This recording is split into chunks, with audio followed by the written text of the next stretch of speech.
খেতে যে কি মজার, আপনার কাছে মনে হবে যে এই সবগুলো একাই খেয়ে ফেলবো, কাউকে দিব না। মানে যাকেই তৈরি করে দেন না কেন কাড়াকাড়ি লেগে যাবে। আমি যেটুকু তৈরি করেছি তাতে ২ থেকে ৩ জনকে পরিবেশন করা যাবে, বাট এত মজার যেটা একাই খেয়ে নিতে ইচ্ছে করবে। তাই যখনই বানান না কেন অবশ্যই বেশি করে বানাবেন। আর এটা বানানো এত সহজ যে ছেলে মেয়ে সবাই খুব সহজে, যারা কখনোই মোমো বা ডাম্পলিং বানায়নি বা এটার ভাঁজ পারে না, তাদের জন্য খুবই সহজ হবে।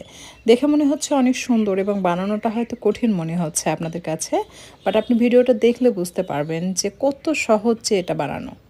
দেখে মনে হচ্ছে যে এটা রোজ মোমো, বাট এটা কিন্তু পুটলি মোমো, দেখতে গোলাপের মতো। আর স্বাদের ব্যাপারে কি বলবো, তৈরি করে খেলে আপনারা বুঝতে পারবেন।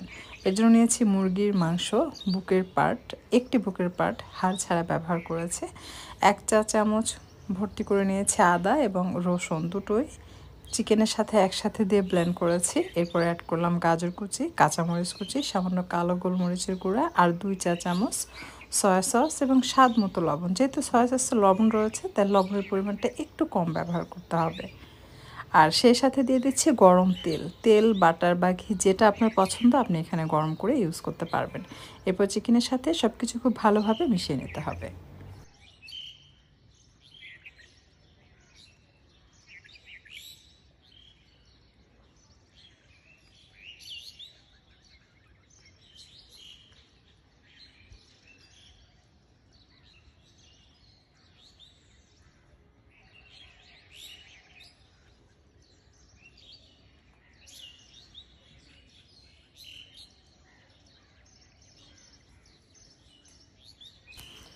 কালারফুল মোমো তৈরি করার জন্য কালারফুল ডো তৈরি করতে হবে। এর জন্য আমি এখানে ব্যবহার করছি ড্রাগন ফল।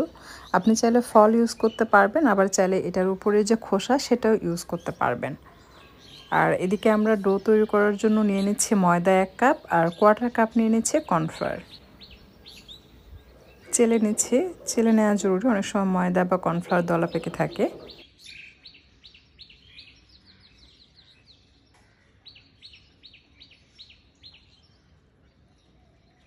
স্বাদ মতো লবণ দিয়ে এটাকে মিশিয়ে নিতে হবে।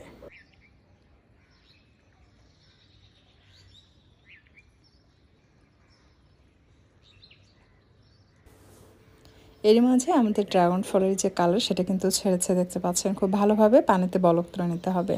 বলক আসলে দেখবেন এরকম সুন্দর কালার দেখাবে। এরপর এটাকে ছেঁকে নিতে হবে।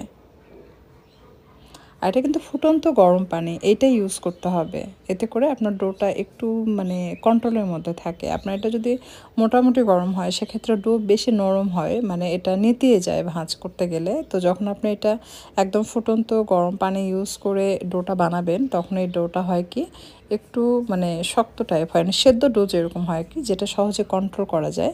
এতে করে আপনার মোমোর শেপ দিতে সুবিধা হবে। যেহেতু ফুটন্ত গরম পানি তাই চামচ বা যে কোনো কিছুর সাহায্যে আপনার ময়দার সাথে এটাকে মিক্স করবেন। হাত দিয়ে প্রথমে মাখাতে যাবেন না, তাহলে কিন্তু এটা আপনার হাতে গরম লেগে পুড়ে যেতে পারে। আর বেশ কিছুক্ষণ মিক্স করার পর পরিমাণ কিন্তু বেশি দেয়া যাবে না, বোঝা যায় না। আপনি হয়তো ভাবছেন যে সবগুলো ভিজে ওঠার জন্য আপনি বেশি করে ঢাললেন, পরে দেখবেন যে এত নরম ক্যাতক্যাতে হবে, আপনাকে আলাদাভাবে ময়দা এবং কর্নফ্লাওয়ার মিক্স করতে হবে। যদি এইভাবে মিক্স করেন তাহলে যেটা হয় যে এটা আবারও সে নরম ক্যাতক্যাতে হয়। তাই পানিটা আপনাকে বুঝে শুনে অল্প অল্প করে অ্যাড করতে হবে, তাকে আপনার পানি যেন এই ময়দা এবং কর্নফ্লাওয়ার সাথে পারফেক্ট হয়, পরবর্তীতে যেন আলাদাভাবে কর্নফ্লাওয়ার বা ময়দা মিক্স করতে না হয়। এতে করে ডোটা সুন্দর হবে।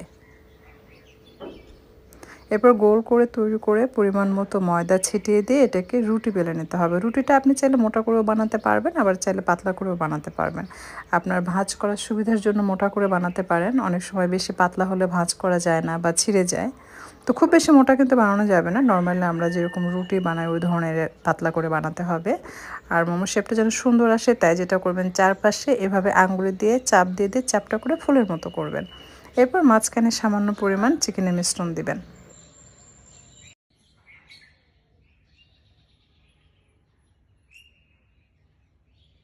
এরপর হাতের মধ্যে অর্থাৎ বুড়ো আঙ্গুলি এবং যে শাহাদত আঙ্গুলি দুটো গোল করে নিয়ে তার মধ্যে এটা নিয়ে এভাবে আলতো করে নিচে থেকে মানে মাঝ বরাবর যেখানে চিকেন থাকবে ওই বরাবর আপনি হালকা করে চাপ দিবেন। এরপর 2 আঙ্গুলের সাহায্যে এরকম চাপ দিয়ে পুটলি বানিয়ে নেবেন। খুব বেশি চাপ দেওয়ার দরকার নেই, জাস্ট আলতো করে চাপ দিবেন। এরপর উপরে অংশগুলো এভাবে ছড়িয়ে ছিটিয়ে দিবেন, তাহলে দেখতে এটা অনেকটা গোলাপের মতো মনে হবে। আর এই পুটলি বানানো কিন্তু খুবই সহজ। এভাবে পুটলি মোমো যে কেউ কিন্তু বানাতে পারবে, ছেলে মেয়ে যারা কখনোই মোমো বা ডাম্পলিং ভাজ পারে না বা কখনো বানায়নি, ফার্স্ট টাইম বানাচ্ছেন, তারাও কিন্তু খুব সহজে পুটলি মোমোটা বানিয়ে খেতে পারবেন। খুবই সহজ রেসিপি, আর টেস্টের ব্যাপারে কি বলবো, রেস্টুরেন্টে চাইতে অনেক বেশি মজার। আপনি একবার বাসায় তৈরি করে খান, আর কখনোই বাহিরের কোনো রেস্টুরেন্টের বা স্ট্রিট ফুড মোমো আপনাদের কাছে ভালো লাগবে না, মনে হবে যে বাসায় তৈরি মোমো আপনার বেস্ট। তো এটাকে স্টিম করব। স্টিম করার জন্য আমি নিচে পানি বসিয়েছি, তার উপরে বসিয়েছি এই যে ঝাঁঝরি। যখন পানিতে বলক চলে আসবে তখন একটা একটা করে মোমো দিতে হবে। তবে এই মোমোটা দেওয়ার আগে আপনাকে যেটা করতে হবে, তেল ব্রাশ করতে হবে।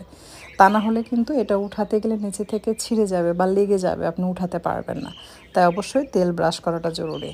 এখন তৈরি করব চিলি অয়েল। এর জন্য 3-4 চামচ নিয়েছি আপনার চিলি ফ্লেক্স, আর এটা হচ্ছে রসুন ভাজা তেল, মানে রসুন হালকা লাইট গুলোর মতো যখন শুরু করবে তখন এটার মধ্যে মিক্স করতে হবে। আবারও বলছি, এখানে 3-4 চামচ চিলি ফ্লেক্স, 1 চা-চামচ মরিচের গুঁড়া এবং 1 চা-চামচ সাদা তিল দিয়েছি। সেটার মধ্যে গরম তেল ঢেলে দিবেন, তাহলে চিলি অয়েল তৈরি হয়ে যাবে।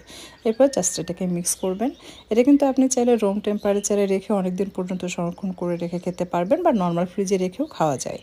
এখন মোমো ডিপিং সস তৈরি করছি। এর জন্য নিয়েছি প্রথমেই লাইট সয়া সস 2 টেবিল চামচ, এরপর দিলাম 2 টেবিল চামচ পানি এবং 2 টেবিল চামচ লেবুর রস। সব যে পরিমাণ আপনি লাইট সয়া সস নেবেন ওই পরিমাণে পানি, ওই পরিমাণে লেবুর রস। সেটা টেবিল চামচ হতে পারে, 4 চামচ হতে পারে, বড় চামচ হতে পারে। এরপর আপনি আপনার স্বাদ মতো বা পছন্দ মতো চিলি অয়েল মিক্স করবেন। আর ফ্লেভারের জন্য আপনি এখানে অবশ্যই অ্যাড করবেন সিসিম অয়েল। এইটার জন্য এটা খুবই ভালো লাগে খেতে, মানে ফ্লেভারফুল লাগে আর কি। যদি আপনাদের ঘরে সিসিম অয়েল না থাকে তারপরও এটা মজা, আপনি এভাবেও বানিয়ে নিতে পারবেন, ওটা ছাড়াও বানিয়ে নেওয়া যায়। আর এটা আমি 10 মিনিট স্টিম করেছি, আমার এটা হয়ে গেছে। নর্মালি এটা কাঁচা থাকতে যতটুকু থাকে, এটা স্টিম করার পর একটু বড় হয়। তো দেখুন খুবই সুন্দর লাগছে। আর চিকেনটা সেদ্ধ হতে কিন্তু সময় লাগে না, যেহেতু মুরগির বুকের মাংস শর্ট টাইমেই কিন্তু সেদ্ধ হয়ে যাবে। চুলা থেকে নামানো মাত্র সাথে সাথে এটার উপর দিয়ে সেই মিক্স করে রাখা ডিপিং সস ঢেলে দিবেন।